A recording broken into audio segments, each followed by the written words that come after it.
టాలీవుడ్లో సంక్రాంతికి రాబోతున్న సినిమాలు వివాదం రేపుతున్నాయి.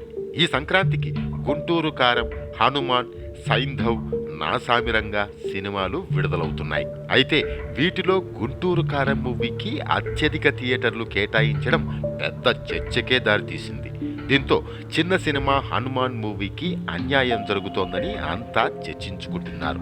ఈ రెండు సినిమాలు జనవరి 12న విడుదలవుతుండడంతో అందరి దృష్టి ఈ సినిమాలపైనే ఉంది. ముఖ్యంగా పాన్ ఇండియా రేంజ్లో విజువల్ వండర్గా తెరకెక్కిన హనుమాన్ మూవీ బాలీవుడ్ మార్కెట్లో భారీగా విడుదలవుతోంది. Quality graphics, photography, story point Hanuman పై అంచనాలు పెరిగేలా చేశాయి. ఈ మూవీకి ప్రశాంత్ వర్మ దర్శకత్వం వహించడం అందరిలోనూ ఆసక్తి రేపుతోంది. అతడు కల్కి, జాంబిరెడ్డి వంటి విభిన్న తరహా ప్రయోగాత్మక సినిమాలను రూపొందించి విశేషమైన గుర్తింపును దక్కించుకున్నాడు. జాంబిరెడ్డి తర్వాత హీరో తేజతో వరుసగా ప్రశాంత్ వర్మ రెండోసారి హనుమాన్ సినిమాను తీయడం మరో విశేషమనే చెప్పుకోవచ్చు.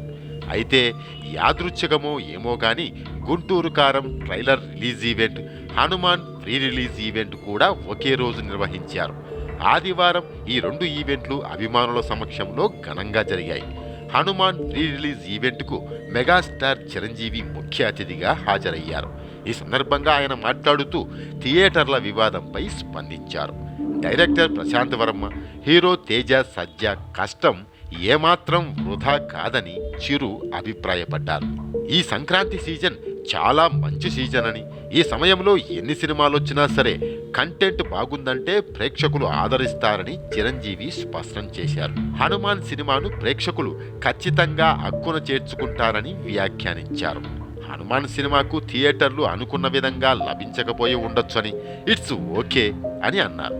సినిమా బాగుందని జనం నమ్మితే ఈ రోజు కాకపోతే రేపు చూస్తారని, రేపు కాకపోతే తర్వాత రోజు చూస్తారని చిరు అన్నారు.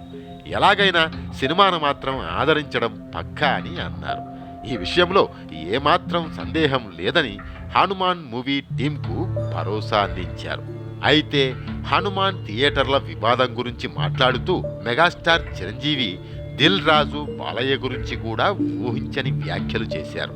2017లో సంక్రాంతి పండుగకు తాను నటించిన ఖైదీ నెంబర్ 150తో పాటు బాలకృష్ణ నటించిన గౌతమీపుత్ర శాతకర్ణి సినిమాలు వచ్చాయని, అప్పుడు నిర్మాత దిల్ రాజు తన చిన్న సినిమా అయిన శతమానం భవతిని విడుదల చేసి ఆశ్చర్యానికి గురి చేశాడని చిరంజీవి చెప్పారు.